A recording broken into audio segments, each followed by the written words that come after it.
Selamat pagi teman-teman sekalian dan selamat pagi juga untuk dosen kita Bapak John Supriyanto.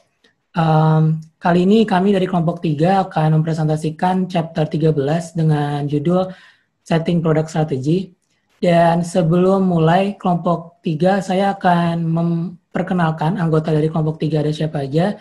Yang pertama ada saya sendiri, Fadil Udistira.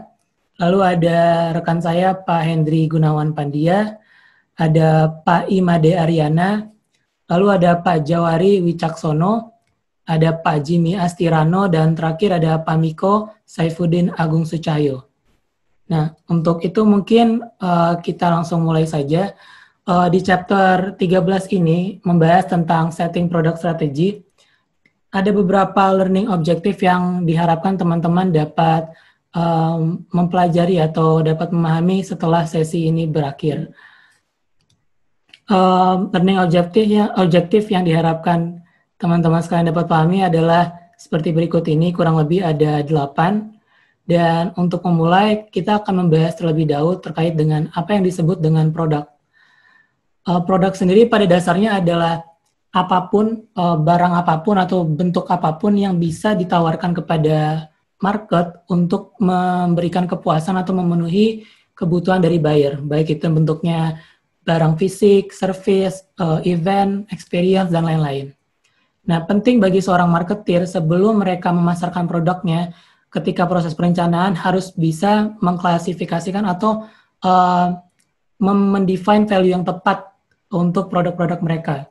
Nah, secara karakter sendiri ada 5 product level yang akan mendefine value yang diberikan. Yang pertama adalah core product, di mana core product ini menjelaskan value utama dari produk yang dijual. Katakanlah sebuah hotel itu kan nilai utamanya adalah untuk tempat beristirahat. Lalu ada basic product di mana menambahkan value yang core tadi. Contohnya misalkan ketika hotel tentunya diberikan kasur, tempat tidur, kamar mandi, dan lain-lain.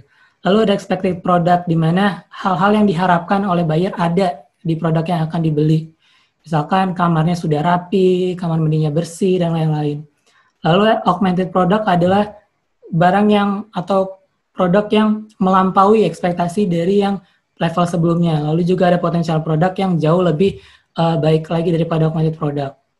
Nah, selain level tadi, penting bagi marketer untuk bisa mengklasifikasikan produk. Dan produk sendiri diklasifikasikan berdasarkan 3 jenis, daya tahannya, bentuk atau wujudnya, dan juga kegunaannya. Nah, klasifikasi ini bisa dicampur atau dikombinasikan. Contohnya ketika menggabungkan antara ketahanan dan bentuk, akan ada 3 jenis barang yang tercipta, yaitu ada non-durable goods, itu adalah barang-barang tangible yang penggunaannya hanya untuk waktu yang singkat atau penggunaan yang jumlah yang sedikit. Seperti misalkan untuk penggunaan sampo atau minum yang tidak bisa digunakan berkali-kali. Atau untuk jangka waktu yang cukup panjang. Lalu ada juga durable goods atau barang yang tangible yang bisa digunakan untuk jangka waktu panjang atau digunakan berkali-kali seperti misalkan kulkas, TV, dan lain-lain. Lalu ada juga jasa atau service yang biasa digunakan misalkan kita pergi potong rambut dan lain-lain. Selain itu, barang atau produk bisa diklasifikasikan berdasarkan kebiasaan seorang buyer. Ada yang disebut dengan convenient goods atau barang-barang yang emang secara berkala dibeli, biasanya kebutuhan sehari-hari. Lalu ada shopping goods, itu barang yang emang dipilih dengan cara membandingkan satu barang dengan barang yang lain sampai menemukan kualitas yang terbaik. Lalu ada specialty goods di mana barangnya punya unique value tersendiri, di mana pembeli butuh effort lebih untuk mendapatkannya, misalnya mobil atau rumah. Lalu ada unsold goods atau barang-barang yang mungkin kurang diperhatikan, biasanya tipe-tipe kayak asuransi atau mungkin pemakaman dan lain-lain. Lalu ada industrial goods, ini barang yang diklasifikasikan berdasarkan kegunaannya untuk dijadikan bahan baku atau produksi barang lainnya. Biasanya ada yang disebut dengan material part, itu memang barangnya untuk kebutuhan bahan baku. Lalu ada capital items, bahannya itu diproduksi untuk maintenance atau proses instalasi suatu produk jadi lainnya. Lalu ada yang supplies dan business service, itu biasanya produk yang digunakan untuk memperbaiki barang lain. Seperti itu. Nah, selain ada klasifikasi, barang atau produk sendiri pun dibedakan berdasarkan beberapa hal. Ada berdasarkan bentuknya, fitur-fitur yang dimiliki, lalu kualitas performanya, kualitas kenyamanannya, ketahanannya, lalu seberapa bisa kita mengandalkan barang tersebut, seberapa mudah barang tersebut untuk diperbaiki, modelnya, dan juga seberapa mudah untuk di-custom. Sedangkan service sendiri juga memiliki beberapa perbedaan, seperti misalkan seberapa mudah untuk dipesan, delivery-nya seperti apa, lalu proses instalasi atau pemasangannya seperti apa, apakah ada training atau bantuan untuk menggunakan suatu barang yang diberikan kepada konsumer, lalu ada konsultasi juga, ada tentunya ada maintenance dan repair jika barangnya perlu diperbaiki, dan yang paling penting adalah tata cara atau polisi pengembalian produk jika memang barang yang diberikan tidak sesuai ekspektasi. Nah, untuk sesi berikutnya akan dilanjutkan oleh rekan kami, yaitu Pak Jimmy Astirano. Kepada Pak Jimmy, dipersilakan. Terima kasih, Pak Fadil. Selanjutnya saya akan menjelaskan mengenai produk desain. Jadi, desain itu dalam persaingan industri yang ketat itu berguna untuk bisa membuat diferensiasi produk dan bisa menempatkan positioning produk di pasar. Namun desain itu sendiri apa? Jadi adalah total dari fitur-fitur yang dikembangkan yang dapat membuat atau mempengaruhi konsumen dalam melihat produk tersebut, merasakan produk tersebut seperti apa, dan menggunakan produk tersebut. Nah, desain sendiri ini lebih dari hanya kreativitas, lebih dari fase dalam penciptaan produk atau service atau dalam penciptaan aplikasi. Tapi ini adalah sebagai desain adalah jalan pikiran yang bisa merubah bagaimana perusahaan mengoperasionalkan perusahaannya. Mungkin lebih detail kita bahas satu-satu dari power of design itu apa. Yang pertama, power of design ini emotionally powerful. Jadi desain akan menimbulkan persepsi dari konsumen untuk selanjutnya dapat membeli produk tersebut. Desain juga menyampaikan arti dari brand dan positioning seperti dijelaskan tadi. Terus juga desain lebih penting pada durable goods yang penggunaannya untuk jangka panjang seperti mobil dan rumah dan lain-lain atau kulkas gitu. Desain juga bisa membuat experience dari user untuk brand tersebut lebih rewarding, jadi lebih menyenangkan. Desain juga dapat mentransform atau merubah operasional dari seluruh perusahaan. Desain juga selain outward looking juga inward looking. Desain dapat digunakan untuk memfasilitasi kemudahan proses manufacturing atau distribusi. Nah, pendekatan dari desain itu secara garis besar ada 3 step, yaitu yang pertama mulai observasi, itu ada hal-hal mengenai etnografi, mengenai geografi, mengenai bagaimana orang konsumen mengambil keputusan, apa kebutuhan konsumen masa yang akan datang, kemudian di-generate menjadi ide, penciptaan ide itu bisa mulai brainstorming ataupun kolaborasi, dan tahap selanjutnya ada implementasi dari desain tersebut sendiri setelah evaluasi seperti apa. Selanjutnya menjelaskan mengenai luxury brand. Jadi luxury brand itu di sini juga desain sangat berperan penting. Jadi luxury brand itu adalah brand yang diasosiasikan melalui persepsi dari konsumen bahwa brand itu harganya tinggi, premium, kualitasnya bagus, segala cara estetik bagus, barangnya juga tidak pasaran, punya fitur yang extraordinary, dan biasanya dikaitkan dengan hal-hal yang sifatnya non-fungsional. Jadi kalau kayak tas itu dikaitkan bukan dengan kapasitas tasnya atau kekuatannya, tapi lebih dari keindahan atau bahannya yang sangat baik. Terus jadi ini adalah winning formula. Jadi luxury brand itu akan didefinisikan oleh konsumen dalam bentuk kualitasnya yang baik, unik, craftsmanship atau cara membuatnya yang sulit, atau membutuhkan detail tinggi. Heritage ini berarti brand yang sudah berlangsung sekian lama dan terkenal secara sosial dinilai bagus, otentik barangnya, dan secara historikal ini dapat dikelompokkan sebagai brand yang baik. Adapun ya untuk guideline marketing luxury brand itu secara umum sebenarnya lebih kepada bagaimana mempertahankan image dari brand tersebut harus selalu baik. Yang kedua juga mungkin saya lebih mendekatkan ke pricing, bahwa pricingnya harus disetting tidak murahan gitu, price settingnya hati-hati gitu, tidak sering diskon gitu, tapi di harga yang tepat. Terus juga yang paling penting untuk luxury brand itu harus memprotek produknya sendiri, baik dari pesaing ataupun pencurian ide ataupun dari adanya orang-orang yang menggandakan atau menciptakan cloningannya KW-nya. Nah, untuk selanjutnya akan dijelaskan oleh teman saya, Pak Hendrik. Terima kasih. Baik, terima kasih Mas Jimmy, Bapak Ibu semua, Pak John. Saya akan melanjutkan diskusi pada hari ini. Saya akan membahas terkait dengan environmental issue. Nah, untuk environmental issue ini biasanya ada beberapa concern yang dilihat oleh sebuah perusahaan. Yang pertama adalah production effect atau efek dari produksi yang dilakukan, baik limbahnya, hal-hal yang lain gitu ya. Kemudian material yang dilakukan dan packaging. Ya, packagingnya apakah bisa di recycle atau berbahaya atau seperti apa. Nah, itu menjadi concern. Kemudian apakah environmental issue ini akan menyebabkan kualitasnya menjadi berubah atau bentuknya menjadi berubah gitu. Nah, itu juga menjadi concern. Kemudian impact terhadap cost. Apakah akan naik atau turun gitu, karena itu bisa menyebabkan hal tersebut. Yang berikutnya adalah impact terhadap sales product. Apakah dengan concern kita kepada environmental issue ini akan menyebabkan sales produk kita naik atau tidak. Nah, untuk menentukan decision itu biasanya bergantung ke beberapa hal. Yang saya ambil ini ada yang pertama level of increase, jadi seberapa besar peningkatan yang bisa dihasilkan ya atau efeknya. Kemudian type of customer dalam satu negara atau market, seperti apa consumernya. Kemudian ada competitor price dan strength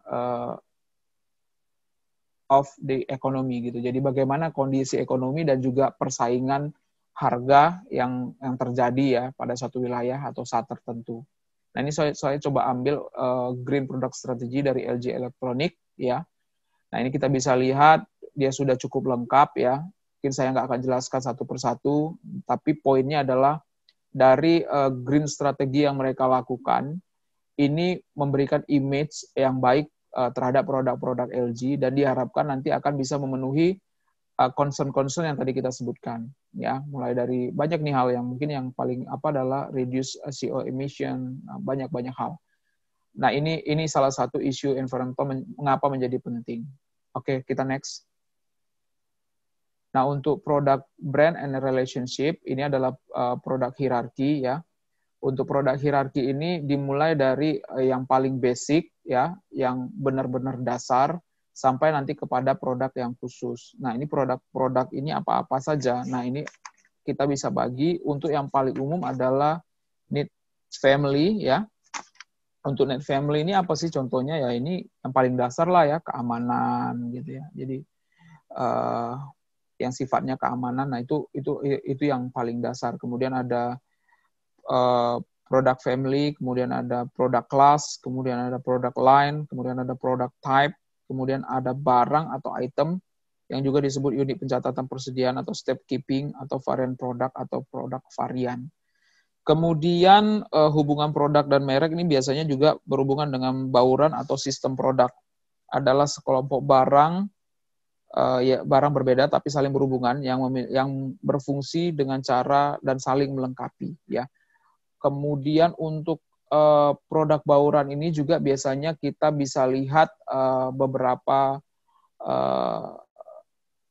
consumer konsep ya atau jenis ya, biasanya dia ada wide, length, deep, dan konsistensi. Wide itu mungkin bisa saya jelaskan yaitu lebaran produk lain yang kita punya, kemudian kedalaman produk lain yang kita punya, kemudian luas dan juga konsistensinya. Nah, ini untuk produk line analisis ada beberapa yang saya sampaikan. Di sini adalah sales and profit. Bagaimana kita bisa melihat satu produk, ini kalau contohnya ke produk 1 dan 2 ya, ini produk 1 dan 2 ini memiliki sales dan profit yang tinggi. Tentu saja fokus kita untuk bagaimana mengembangkan produknya akan menjadi lebih penting gitu ya. Melihat sebarannya ya, line dari produk ini. Kemudian bisa juga kita lihat dari market profile and image. Jadi membuat peta terhadap market produk kita gitu. Jadi membuat petanya. Nanti kita bisa mendapatkan garis di mana titik-titik ini adalah titik-titik di mana kita bisa memaksimalkan penjualan baik dengan mengadjust quality-nya ataupun dari materialnya gitu. Oke, next. Nah, ini untuk produk line length. Ini kita bisa lihat ada line stretching. Untuk down market stretch, yaitu bagaimana kita membuat line produk kita itu lebih rendah, masuk ke segmen yang lebih rendah dengan harapan consumer akan mendapatkan barang dengan harga yang lebih ekonomis ya. Jadi sesuai gitu. Kemudian untuk up market stretch ya, kita bagaimana produk lain kita bisa naik ke atas menjangkau masyarakat dengan kelas yang lebih tinggi. Beberapa contohnya kopi Starbucks ya gitu, kemudian ice cream Häagen-Dazs gitu. Dia naik kelas sehingga bisa melayani masyarakat yang lebih tinggi. Kemudian ada two-way stretch, ya di mana ya, dia kombinasi antara keduanya. Kemudian untuk produk line length juga ada line filling, bagaimana kita bisa memenuhi line produk kita. Kemudian line modernization, memodernisasi line produk. Begitu juga mungkin peralatan dan sarana-prasarana, line featuring, bagaimana kita bisa menonjolkan mana-mana produk yang kita akan tawarkan atau iklankan ya. Kemudian line pruning, bagaimana produk line kita bisa kita batasi atau kita kita pangkas ya, kalau memang mungkin tidak mungkin harus kita cut gitu ya. Kemudian untuk produk mix pricing, ini kita bisa lihat ada beberapa jenis atau komponen konsep yang dipakai. Ada product line pricing, ada product bundling pricing, ada by product pricing, ada two part pricing, ada captive product pricing, ada optional feature pricing. Semua jenis-jenis penetapan keadaan ini sangat melibatkan kondisi ataupun karakteristik dari produk yang kita jual, kemudian strategi juga yang akan kita ambil.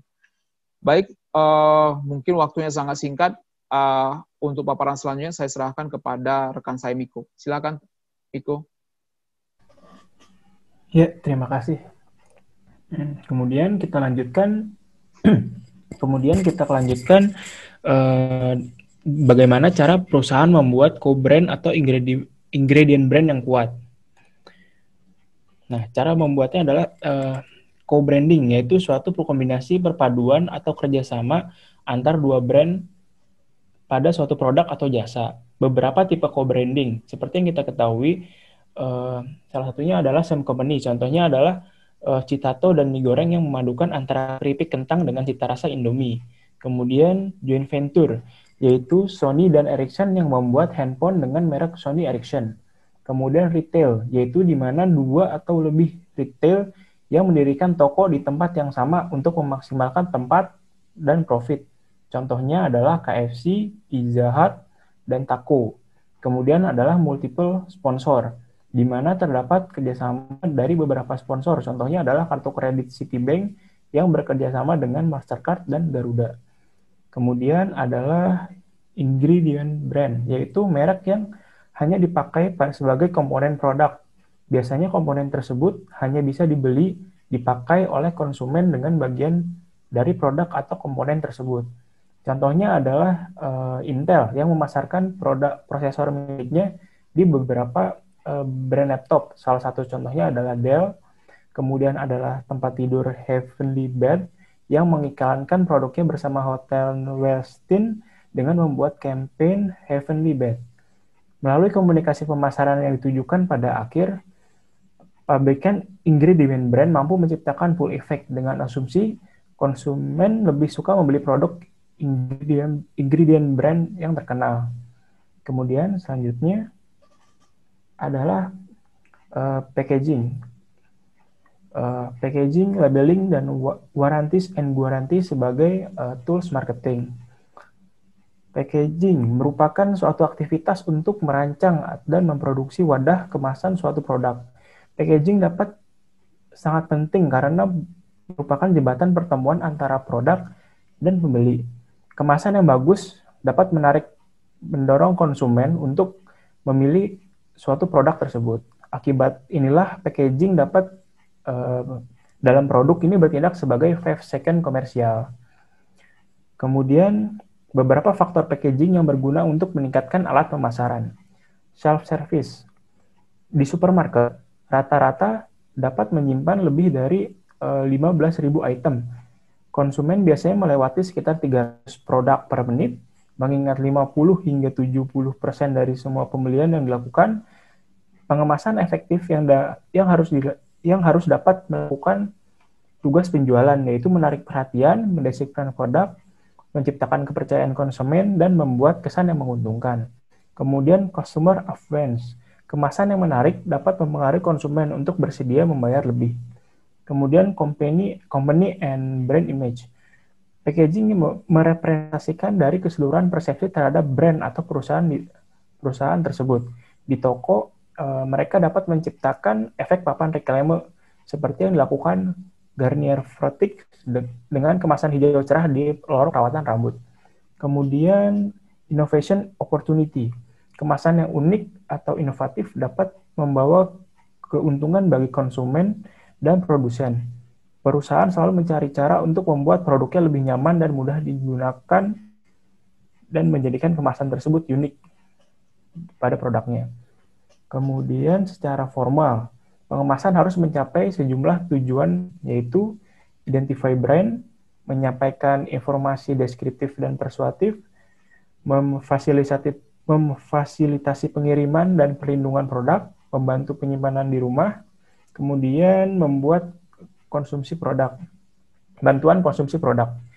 Untuk mencapai tujuan tersebut dan memuaskan keinginan konsumen, pemasar harus memiliki komponen fungsional dan estetika kemasan yang benar. Kemudian berikut adalah makna dari warna dan kemasan suatu brand. Jadi di sini merah melambangkan excitement, energy, passion. Kemudian orange itu friendliness, fun. Kemudian kuning itu happiness, joy, warmth. Kemudian biru adalah dependability, trust, competence. Hijau itu nature. Kemudian putih itu bisa dilambangkan dengan purity, innocence. Hitam itu bisa dilambangkan dengan classic, strong balance. Merah muda itu soft and peaceful. Coklat itu honestly, dependability. Kemudian ungu adalah nobility atau wealth and wisdom. Kemudian selanjutnya, labeling, warranties, and guarantees pada kemasan produk sebagai tools untuk marketing. Beberapa fungsi yang dijalankan oleh label itu bisa digunakan sebagai alat marketing, yaitu dengan adanya label dapat mengidentifikasikan produk atau merek. Misalnya nama Sunkist dicap sebagai jeruk, mungkin juga menilai suatu produk. Buah persik kalengan diberi label kelas A, kelas B, atau kelas C. Label tersebut mungkin menggambarkan suatu produk, siapa yang membuat, di mana, dan kapan, dan apa isinya, dan bagaimana cara pembuatannya, dan bagaimana menggunakannya dengan aman. Akhirnya, label tersebut juga dapat mempromosikan produk melalui kemasannya atau dan desainnya.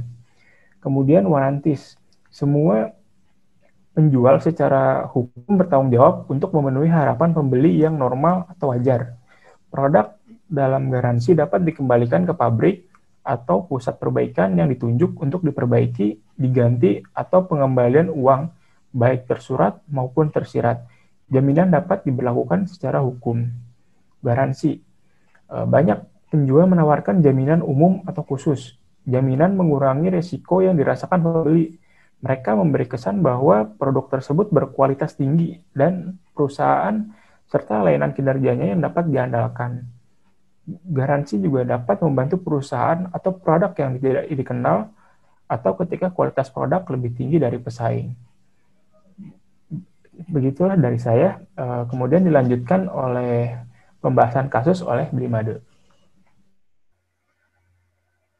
Terima kasih Mas Miko atas waktunya. Selamat pagi Pak John dan teman-teman semuanya.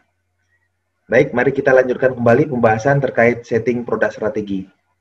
Setelah tadi membahas terkait dengan chapter 13, berikutnya kita akan masuk kepada pembahasan case study. Pada kesempatan kali ini kita akan membahas terkait dengan Toyota. Berikut adalah sejarah dari Toyota. Toyota diawali pada tahun 1924 itu dengan ditemukannya mesin tenun atau mesin tekstil oleh Sakichi Toyoda. Kemudian pada tahun 1936 perusahaan tersebut berhasil membuat mobil penumpang pertama dengan model AA. Kemudian 1937 perusahaan didaftarkan secara resmi tepatnya tanggal 28 Agustus 1937 di Aichi, kota di Jepang, oleh foundernya yaitu Kiichiro Toyoda. Kemudian 1973, sebagai jawaban atas krisis bahan bakar waktu itu, Toyota mengeluarkan produk yaitu Toyota Corolla. Kemudian 1980, Toyota mengeluarkan berbagai varian mobil, mulai dari bentuk, kemudian harga, dan kelengkapan atau fitur yang beraneka ragam. Tahun 1989, Toyota menyasar pangsa pasar atas dengan mengeluarkan produk Lexus. Kemudian 1997, Toyota mengeluarkan mobil yang diklaim sebagai first generation dari mobil hibrid, yaitu Toyota Prius. Dan kemudian tahun 2003, Toyota mengeluarkan mobil yang disebut sebagai mobil Scion, yaitu mobil dengan spesifik target anak muda di Amerika Utara. Berikutnya, seperti apa beberapa jenis mobil atau produk yang dikeluarkan oleh Toyota dan ekspansi yang dilakukan. Seperti kita lihat bersama di sini, ini adalah beberapa jenis mobil, mulai dari sedan keluarga, ya. Kemudian ada mobil jenis SUV dan minivan, dan berikutnya adalah jenis truk, ya. Dan terakhir adalah Science, ya, generasi anak muda, mobil yang diperuntukkan untuk anak muda di Amerika Utara.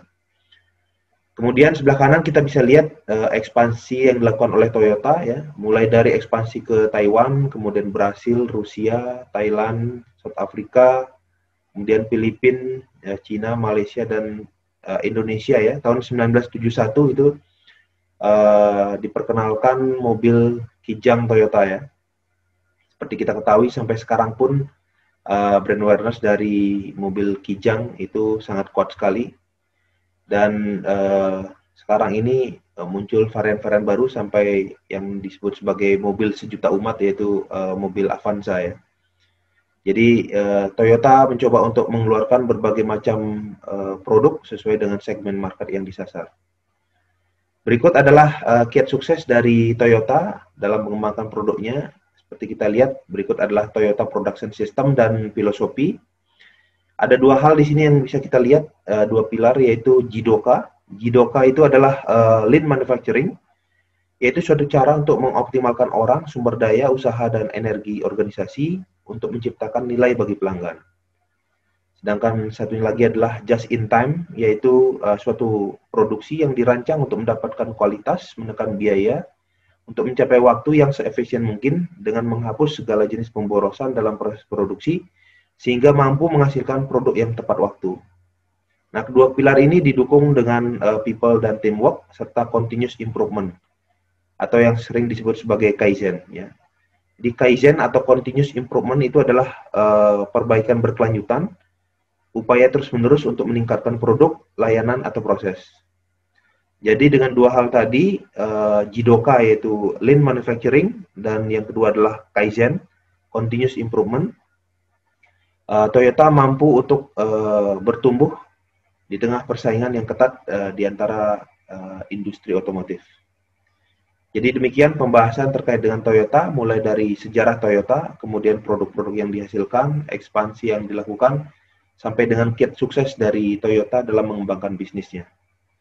Selanjutnya akan dibahas beberapa pertanyaan terkait dengan Toyota oleh Mas Jawari. Kepada Mas Jawari, dipersilakan Mas. Terima kasih Blimade.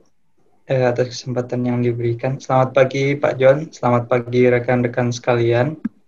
Tadi telah dipaparkan oleh Blimade tentang sejarah perkembangan dan bisnis Toyota ya. Kita mengetahui bahwa Toyota telah membangun pabrik dengan kapasitas produksi yang sangat besar di beberapa negara, di mana kapasitas tersebut dapat menghasilkan jutaan mobil setiap tahun untuk berbagai macam konsumen. Lalu pertanyaannya adalah, mengapa Toyota bisa menjadi jauh lebih besar daripada pabrikan mobil yang lainnya? Kita tahu pabrikan mobil yang lainnya juga punya plant di beberapa negara gitu ya, tapi Toyota menjadi salah satu brand dengan produksi mobil top 3 di seluruh dunia. Menurut kami, kunci kesuksesan Toyota dalam tumbuh menjadi brand yang besar, melebihi dari pabrikan mobil yang lainnya adalah karena 3 hal. Yang pertama adalah Toyota memiliki variety product based on customer needs di masing-masing wilayah. Jadi Toyota menganalisa apa yang diinginkan oleh customer dan memberikan mobil sesuai dengan kebutuhan mereka. Sebagai contoh adalah kesuksesan Toyota dalam menjual Scion di Amerika, di mana mobil tersebut khusus untuk menyasar segmen anak muda. Dan kegiatan advertising-nya pun juga kegiatan yang tidak jauh-jauh dengan kegiatannya anak muda, misalnya melalui konser gitu. Kemudian contoh lainnya adalah kesuksesan Toyota Indonesia dalam menjual mobil sejuta umat, yaitu Avanza dan Xenia. Daihatsu juga merupakan Toyota Group gitu ya, di mana Toyota di sini mampu melihat kultur masyarakat Indonesia yang lebih menyukai mobil keluarga dibanding dengan mobil sedan atau SUV.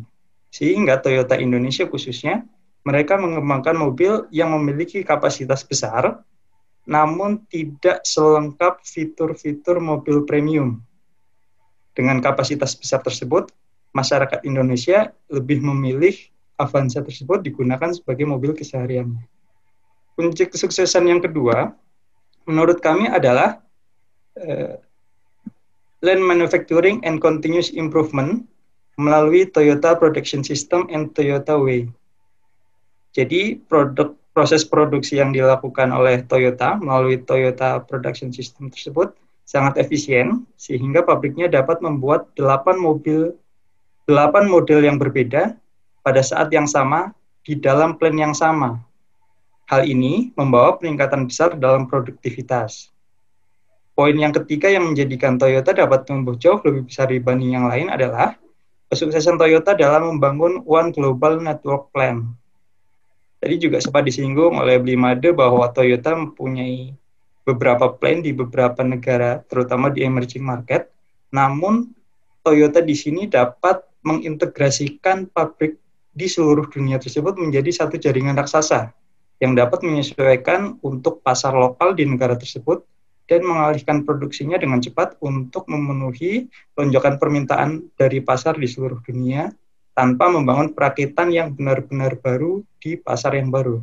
Sebagai contoh adalah Toyota Indonesia itu mampu mengekspor Fortuner ke Timur Tengah karena di Toyota Timur Tengah sana mereka tidak bisa memenuhi demand dari Fortuner di daerah sana, sehingga mereka harus mengimpor dari Indonesia. Jadi di sini meskipun berbeda plan, namun bisa saling melengkapi untuk memenuhi kebutuhan di pasar tertentu gitu. Selanjutnya, pertanyaan yang kedua, apakah saat ini Toyota telah melakukan hal yang benar dengan membuat merek mobil untuk semua orang? Mengapa? Menurut kami, saat ini Toyota telah melakukan hal yang benar dengan membuat merek mobil untuk semua orang. Toyota memproduksi berbagai macam tipe sesuai dengan kebutuhan customer.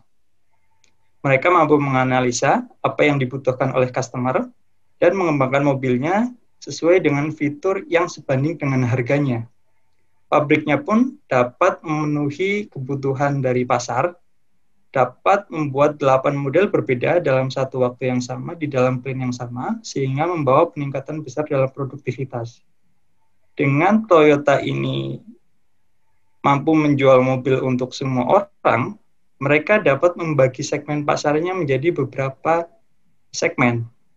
Mulai dari segmen mobil yang premium, yang mahal seperti Lexus, kemudian Prius, Alphard, sampai dengan mobil murah meriah seperti Avanza maupun LCGC yang saat ini ada di Indonesia. Dengan adanya berbagai macam segmen tersebut, Toyota akan lebih mudah untuk mengoptimalkan profit dari segmen-segmen tersebut. Gampangannya ketika yang disasar adalah pangsa pasar dengan harga yang murah, maka Toyota akan mengoptimalkan penjualan dalam jumlah yang besar. Untuk pangsa pasar yang mewah, maka Toyota akan mengambil margin yang lebih besar, sehingga secara akumulatif total profit yang akan mereka dapat akan menjadi lebih besar. Demikian presentasi dari kami, materi maupun studi kasusnya. Terima kasih atas atensi dari teman-teman sekalian. Apabila ada pertanyaan, dipersilahkan.